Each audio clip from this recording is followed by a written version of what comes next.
Well, Mr. Chairman, I will avail myself of your infinite generosity. Thank you. Ambassador Please do Trujillo, for years, the president has had a policy I would consider it of bullying our closest partners in Latin America and the Caribbean.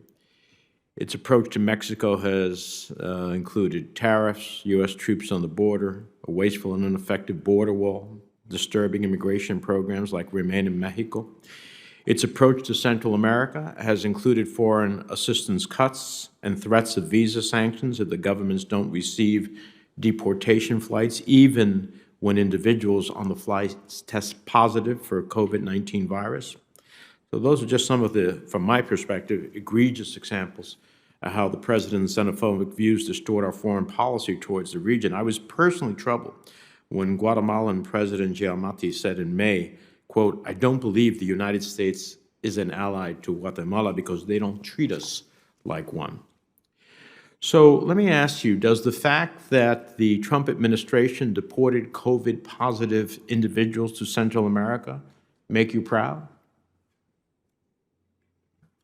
Thank you, Senator. Obviously, those are very concerning reports, and it's something that if I am confirmed, we will work to make sure that individuals who test positive are not deported. So they should not have been sent, if they were tested positive, they should not have been sent to these Central American countries. Senator, my understanding is that there's a protocol in place by ICE. They test these people. There's about 5,000 Abbott tests. They review the tests. They have incubation protocols, and their intention is not to deport people who do test positive. I'm not sure if people who've actually tested positive. You can understand how these countries feel when they're getting COVID-infected persons deported to them. Yes, I can. If confirmed, what are you going to do about the president's anti-immigrant agenda as a centerpiece of U.S. foreign policy towards the region? Senator, I would continue to work with the Central American countries, including Mexico, as well as I have over the last 2 years in advancing our diplomatic mission, whether it comes to Nicaragua, when it comes to Venezuela, when it comes to our national security, or when it comes to trade.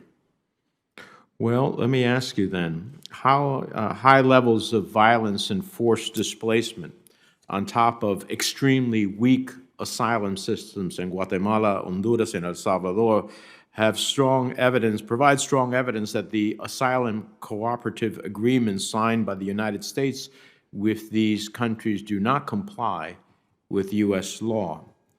The State Department is aware of the lack of asylum capacity in these countries, and my staff brought this evidence to your attention. Yet DHS and DOJ have determined that Guatemala and Honduras provide full and fair asylum screening. Knowing what you know about the systems of Guatemala, Honduras, and El Salvador, do you believe these countries offer conditions of safety to protect refugees? Thank you, Senator. As you noted, DHS and Department of Justice made a free and fair assessment. I think it's important to make sure they have the capacity in order to receive the asylum seekers. Currently, in Honduras, it's around 100 that have been returned, Guatemala about 500, and El Salvador around 40. So I think it's very important to build I didn't ask you about DHS. I said, knowing what you know, I appreciate your dancing around my questions. Knowing what you know, do you believe, as the nominee for the Assistant Secretary of State, as the ambassador to the Organization of American States, that these countries offer the conditions of safety to protect refugees, yes or no? I think the approach of a very small-scaled approach is the appropriate one. Well, that's not what's happening. That's not what's happening. Let me ask you this. We've heard a lot about Venezuela. No one has been more engaged in that. My Verdad Act, which was signed into law last year, it's a progress that remains limited. Last month, during an interview, President Trump said, Guaido, I'm quoting, Guaido was elected. I think that I wasn't necessarily in favor, but I said some people liked it, some people didn't. I was okay with it. I don't think it was, I don't think it was very meaningful one way or the other. Now, these comments come after the recent publication of a book by former National Security Advisor Bolton, which stated that the president views interim President Guaido as, quote, weak, and that it would be, quote, cool to invade Venezuela. Ambassador Trujillo, do you agree with President Trump's comments about interim President Guaido? I've had the opportunity of meeting with President Guaido in April at the Summit of the Americas in 2018, in December of 2018, and after, since he became interim president. He's a very brave person. I admire his courage. You admire his courage. So then you would disagree with the president as he being weak. If somebody's courageous, they're not weak, right? That is correct. Let me ask you this. I heard your answer to, I forget which of my colleagues, about TPS for Venezuelans. Why would you not advocate for temporary protective status for Venezuelans? You said you would advocate for them not being deported, assuming they had no criminal background, but you wouldn't advocate for TPS. Isn't TPS the very essence of what that is all about? TPS means temporary protective status until that time in which the conditions in your country change and you can return. Well, I'm not an immigration expert. I understand TPS also comes with additional qualifications, restrictions, and benefits. My comments, I stand by saying that individuals should not be returned to Venezuela given the current circumstances, whether that's through a TPS model or a different model. I'm not very Well, what other model would there be? Just by ICE not having any enforcement actions. Oh, so in essence, somehow freezing their deportation, but not giving them any temporary status in the United States. Again, Senator, I'm not an expert on all the different asylum. Well, you're going to be the Assistant Secretary of State for the Western Hemisphere if you're confirmed.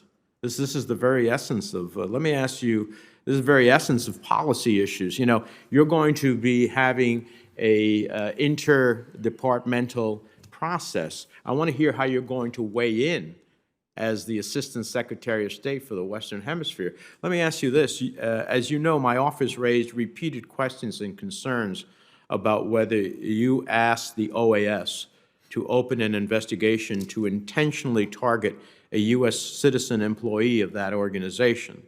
The investigation you requested resulted in a recommendation for the termination of the employment of a U.S. citizen, even while that final decision is under appeal.